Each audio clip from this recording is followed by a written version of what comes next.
jogos, 1.700, quando na verdade isso ultrapassa. Essa lista aí ultrapassa muito, porque são N mídias que são disponíveis, né? Cartucho, disquete, fita cassete. Sim. E as revistas que publicaram jogos também, que são de vários países. Então imagina como isso se expande. Que era aquelas revistinhas que vinha com código, né? Impresso ali, para tinha que digitar o código, né? São jogos publicados através de revistas, entendeu? Sim. Muito antes daqueles CDs, como é que era? Aquela CD Expert, lembra? Que vinha? Comprava na banca de jornal CD Expert com demo. Muito antes disso. Algumas revistas depois, as publicadoras, como elas continuaram publicando outras coisas, até fizeram umas versõezinhas em CD de revista eletrônica.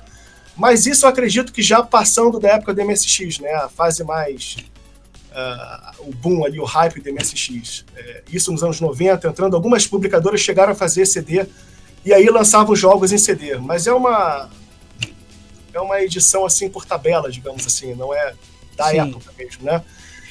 Tem até um lance interessante, Lira, né? Já que a gente estava falando aqui de lançamento de livros, lançou recentemente, para quem gosta dessa parte da história dos videogames e principalmente a história da chegada dos primeiros computadores e jogos de computadores no Brasil, foi lançado agora o livro do Primeiro Contato, que é baseado num podcast do mesmo nome, Primeiro Contato, que acho que eu já até falei sobre esse podcast para você, Lira, de um jornalista chamado Henrique Sampaio.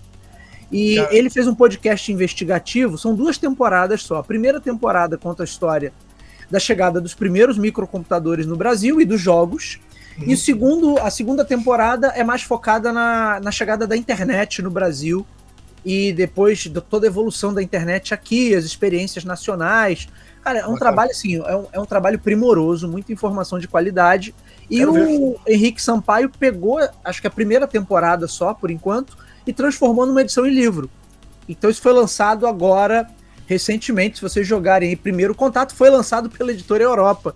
Inclusive lá do Dossiê Old Gamer, né, Lira? Que a gente é fã também. Então, assim, o podcast é maravilhoso.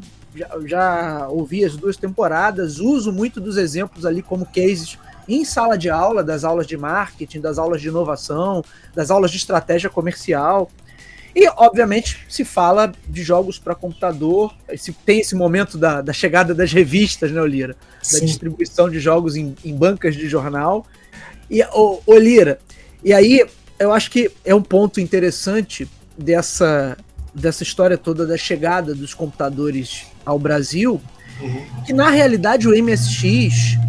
foi o primeiro contato, aí sem querer pegar o gancho com o título do livro, do podcast do Henrique Sampaio, mas foi de fato o primeiro contato de muitos brasileiros com um computador. Porque, na verdade, acesso a computador aqui nos anos 80 era algo muito complexo. Era algo empresarial, né? Eu lembro que eu era muito garoto e eu já tinha interesse em computador. Claro que de um ponto de vista de joguinho, porque ainda não tinha essa ideia de programação. Mas eu lembro que a galera não tinha, por exemplo, PC IBM, né? Não tinha essa coisa. Tinha uns papais, assim, que tinham a máquina em casa, porque trabalhavam com isso e de alguma forma a empresa disponibilizava, mas o computador era uma peça caríssima para você comprar, né? Algumas empresas conseguiram ter a licença, por exemplo, do Apple II no Brasil, então algumas pessoas tinham. Meu avô, por exemplo, ele tinha o Apple II da Unitron, que era uma das revendedoras no Brasil. Isso, que era aquela licença por conta daquela lei que havia aqui de reserva de mercado, né? Exatamente. Informática, né? Exatamente. Isso gerava também todo um... Inclusive com a Apple deu problema, diz a lenda que, inclusive, houve uma pressão na época do governo norte-americano, fala assim, vocês vão parar com essa história aí de trazer coisa, remontar coisa da Apple aqui por conta de você. Diz a lenda. Não sei, teve isso. Continue. Não, assim, eu sei que meu avô, ele comprou um computador em 85, ainda não havia MSX aqui no Brasil.